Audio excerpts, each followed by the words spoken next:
ये तो आप मानेंगे कि डायबिटीज़ का और सेक्सुअल परफॉर्मेंस का रिलेशनशिप तो है कि नहीं। जो भी लोग डायबिटीज़ या मधुमेह से ग्रस्त हैं उनको आगे चलकर शीघ्र पतन या इरेक्टाइल डिस्फंक्शन जैसी प्रॉब्लम्स से दो चार करना ही पड़ता है। ये एक फैक्ट है। आज हम सरल भाषा में समझने की कोशिश करेंगे कि आखिर ये जो लोग डायबिटिक हैं, जिनका शुगर ज़्यादा की तरफ है, ऐसे मर्दों के बारे में हम बात कर रहे हैं। आखिर उन्हें लेटर स्टेज में या थोड़े समय बाद इरेक्टाइल डिस्फंक्शन की प्रॉब्लम क्यों होती है? क्यों उनके लिंग में ठीक से कड़कपन नहीं आता है? ये एक बहुत ही कॉम्प्लेक्स फिनोमिनॉन है, साइंस या बायोलॉजी से रिलेटेड। लेकिन मैं कोशिश करूँगा कि मैं आपके सामने बायोलॉजी के कम से कम टर्म्स यूज़ करूँ और बिल्कुल ही सरल भाषा में मैं आपको समझाने की कोशिश करता हूँ, क्योंकि जो चैनल आप देख रहे हैं इसका नाम ही सरल भाषा है। अभी तक अगर आपने मेरा चैनल सब्सक्राइब नहीं किया हो तो प्लीज़ सब्सक्राइब कर दीजिएगा, मेरे साथ पूरे वीडियो में बने रहिएगा। हो सकता है कि आपको डायबिटीज़ नहीं है, लेकिन आपके किसी फैमिली मेम्बर को डायबिटीज़ है, या हमें किसी को भी डायबिटीज़ हो सकता है कभी भी उम्र के साथ साथ। हम आजकल बहुत केयरलेस हो गए हैं। तो ऐसा थोड़ी ना है कि जब प्यास लगेगी तभी कुआं खोदेंगे। पहले से ही जानकारी इकट्ठी करके रखना एक अच्छी बात है। चलिए, तो आज हम जानने का प्रयास करते हैं पूरे मैकेनिज़्म को। देखिए, ये सारा खेल जो है ना, ये ब्लड वेसल्स का है। ऐसी ट्यूब्स होती है हमारे बॉडी में जो कि खून को हार्ट के तरफ ले जाती है या खून को हार्ट से दूर ले जाती है। हार्ट हमारा पंपिंग सेंटर है बीच में। ये अगर काम करना बंद कर देता है तो कहानी ख़त्म हो जाती है। लेकिन कहानी अभी ख़त्म नहीं हुई है। आपको डायबिटीज़ है, कोई बात नहीं है। अगर आप मेरे टिप्स को फॉलो करेंगे तो आपकी कहानी बहुत बहुत लंबे समय तक चलेगी, ये मैं आपसे वादा करता हूँ। आपको ये समझना है कि ये जो ब्लड वेसल्स होते हैं ना, ये ही ब्लड को आपके लिंग तक लेके आते हैं। और पुरुषों की हम बात करें तो उनके माइंड में कामुकता आती है, मतलब स्टिमुलेशन आता है।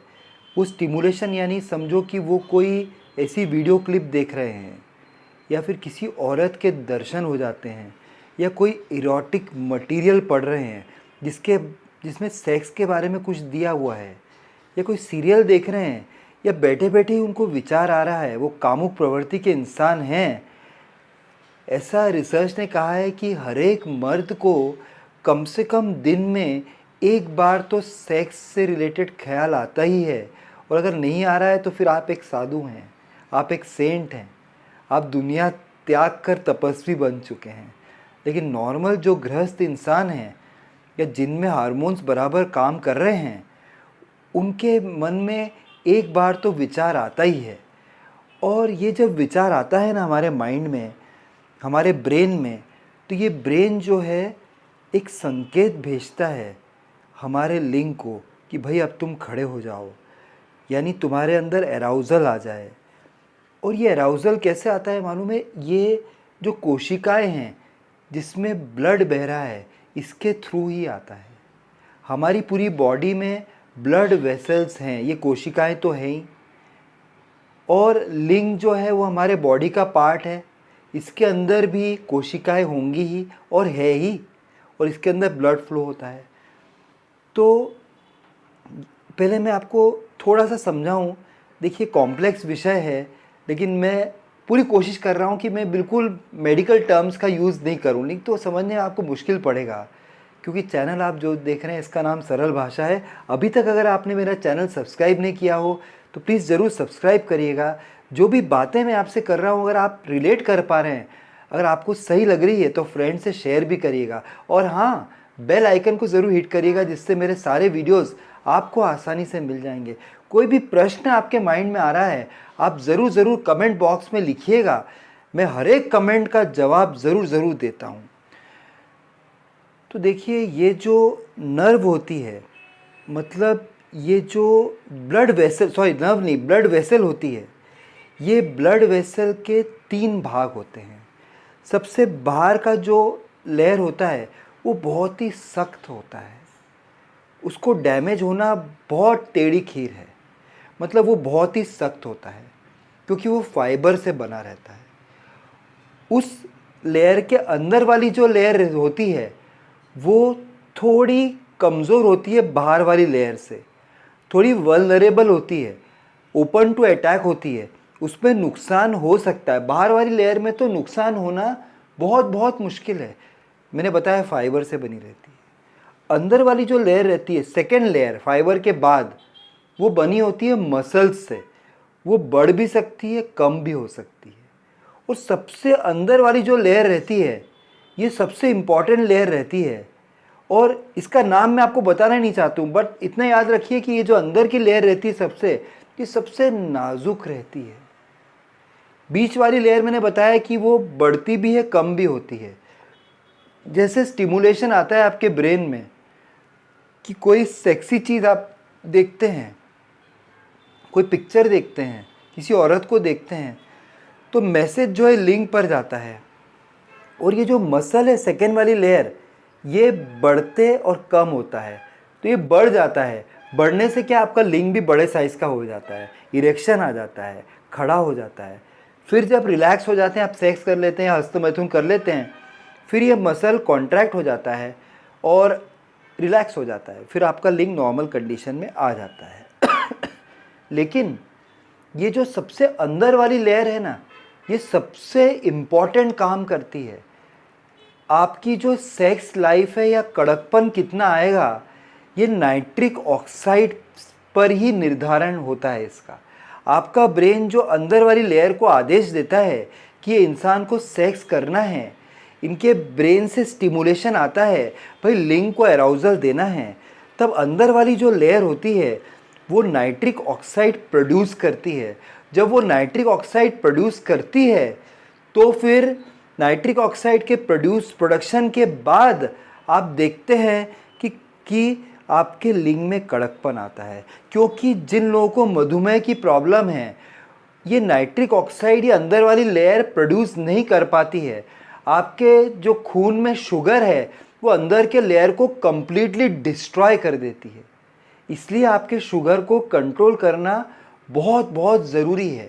अगर आप कंट्रोल नहीं करेंगे तो ये अंदर वाली लेयर को, जो ब्लड वेसल है उसके सबसे अंदर वाली लेयर को ख़राब कर देगा, बर्बाद कर देगा, नस्तो नाबूद कर देगा, और वो लेयर जो है नाइट्रिक ऑक्साइड पैदा नहीं कर पाएगी।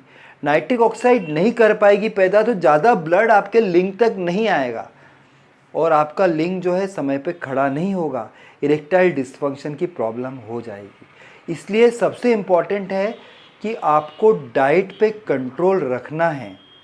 आपको आलू का प्रयोग नहीं करना है अगर आपको मधुमेह है, राइस का प्रयोग नहीं करना है। कोई कोई आप चीट डेज रख सकते हैं, क्योंकि ज़िंदगी में स्वाद क्या है, आलू से ही आता है। लोग कहते हैं कि जब तक रहेगा समोसे में आलू तब तक दुनिया में स्वाद रहेगा चालू। तो आपको ये याद रखना है कि आलू बहुत इम्पॉर्टेंट है। ये जो मैदा होता है, अगर कुलचे की बात करें, भटूरे की बात करें, नान की बात करें, फिर तो ज़िंदगी आपकी नीरस हो जाएगी। कुछ भी चीज़ आप खा ही नहीं पाओगे, न समोसा न कचौरी खा पाओगे, न जलेबी खा पाओगे।